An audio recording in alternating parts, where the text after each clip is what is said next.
Dutch minister, if you don't stop Russia now, they'll go further. It's not just Ukraine. Here's a summary of the article.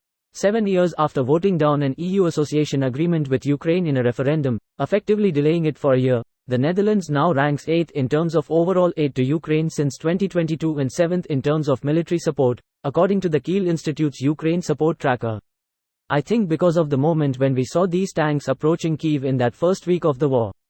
Dutch people saw that this was not just some faraway war, Dutch Foreign Trade Minister Geoffrey van Leeuwen told the Kyiv Independent during his brief visit to Ukraine. Trade Minister Geoffrey van Leeuwen, representing the caretaker government as post-election coalition talks are ongoing, dismissed the claim that the elections will change the level of Dutch support to Ukraine.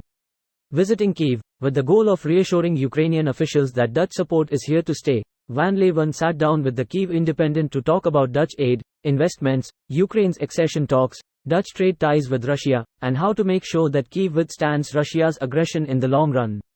The Kyiv Independent, the Dutch defense minister said that over $500 million was allocated to defense spending for Ukraine. Because if you don't stop them now in Ukraine, they will go further. Your fight is our fight. Your security is our security. That's why the Dutch government has allocated €2.5 billion to support Ukraine in 2024, said Dutch Foreign Minister Hankie Bruins-Slot. This post received a score of 13,000, with an upvote ratio of 94%. Here are the top comments in response to this article.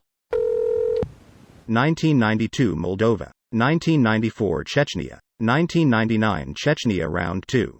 2008 Georgia. 2014 Ukraine, Crimea and Eastern Ukraine. 2022 Ukraine. The pattern is clear. A line needs to be drawn in the sand now.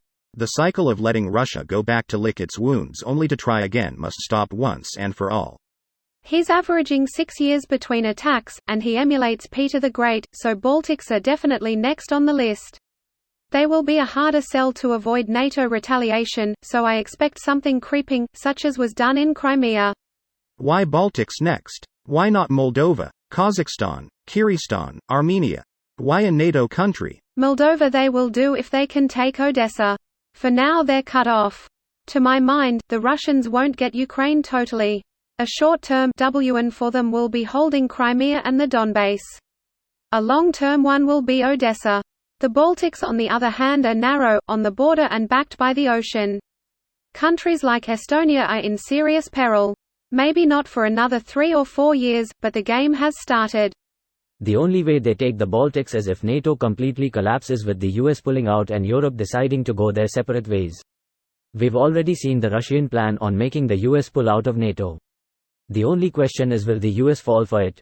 There is another method. The same one they employed at Crimea. Create a scenario where they claim that the people of Estonia want to be part of Russia again and create an internal insurgency which they pass off as homegrown. Even if everybody knows what's going on, the deniability is there. Last step would be to gain control of the government à la Orban style and then secede from NATO. 3 years later, Russian warships routinely in the port. An insurgency? You mean an organized group of armed people that challenges the authority of the state and claims a piece of land? Yeah, that might work in some poorer regions or less stable countries, but inside the fucking EU?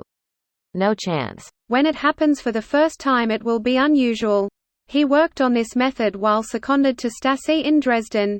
This is his mo. There he cultivated the right-wing element of West Germany by handling a guy called Rainer Sontag. This also worked in the US as well, but is a longer game. You guys gold member. I don't understand how Republicans went all, let's simp for Putin and stick our heads in the sand, but they did.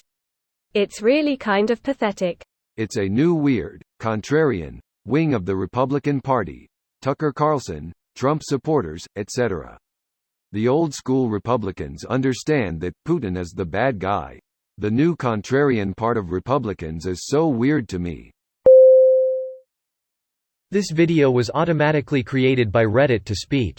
The article and comments in this video were selected from Reddit according to their upvotes, and any paraphrasing was performed by smmry.com, without any human intervention.